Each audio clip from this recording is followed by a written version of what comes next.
पैरों के निशान भगवान। जन्म से ही पहले एक बालक भगवान से कहता है, प्रभु आप मुझे नया जन्म मत दीजिए।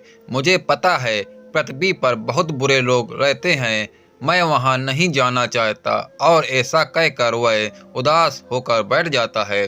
भगवान स्नेहपूर्वक उसके सर पर हाथ फेरते हैं और सृष्टि के अनुसार उसे जन्म लेने की महत्व समझाते हैं। बालक कुछ देर हट करता है, पर भगवान के बहुत मनाने पर वह नया जन्म लेने को तैयार हो जाता है। ठीक है प्रभु, अगर आपकी यही इच्छा है कि मैं मृत्युलोक में जाऊं तो वही सही, पर जाने से पहले आपको मुझे एक वचन देना होगा।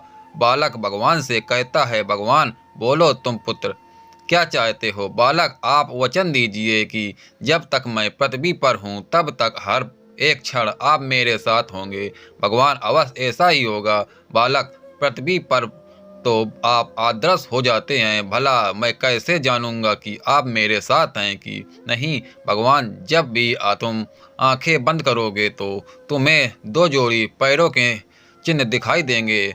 उन्हें देखकर समझ जाना कि मैं तुम्हारे साथ हूँ। फिर कुछ ही क्षणों में बालक का जन्म हो जाता है। जन्म के बाद वह सांसारिक बातों में पढ़कर भगवान से हुए वार्तालाप को भूल जाता है, पर मरते समय उसे इस बात की याद आती है तो वह भगवान के वचन को पुष्टि करना चाहता है। वह आंखें बंद कर अपना जीवन याद करने लगता है। वह देखता है कि उसे जन्म के समय से ही दो जोड़ी पैरों के निशान दिख रहे थे, परंतु जिस समय वह अपने सबसे बुरे वक्त से गुजर रहा था उस समय केवल एक जोड़ी पैरों के निशान ही दिखाई दे रहे थे।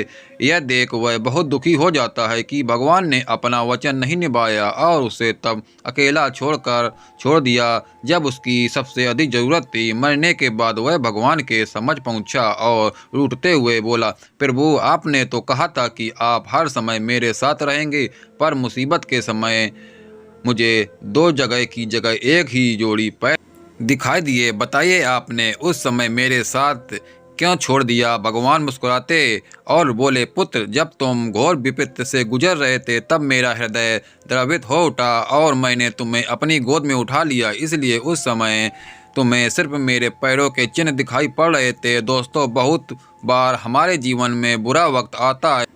कई बार लगता है कि हमारे साथ बहुत बुरा होने वाला है, पर जब बाद में हम पीछे मुड़कर देखते हैं तो पाते हैं कि हमने जितना सोचा था उतना बुरा नहीं हुआ, क्योंकि शायद यही वो समय होता है जब ईश्वर हम पर सबसे ज़्यादा कृपा करता है। अनजाने में हम सोचते हैं को वो हमारे साथ नहीं दे रहा है, पर हकीकत में वो हमें अपनी गोद में उठाए होता है। दोस्तों, ये कहानी आपको कैसी लगी? अच्छी लगी हो तो वीडियो को लाइक करें, चैनल सब्सक्राइब करें। मिलते हैं किसी नेक्स्ट वीडियो में, तब तक के लिए बाय बाय।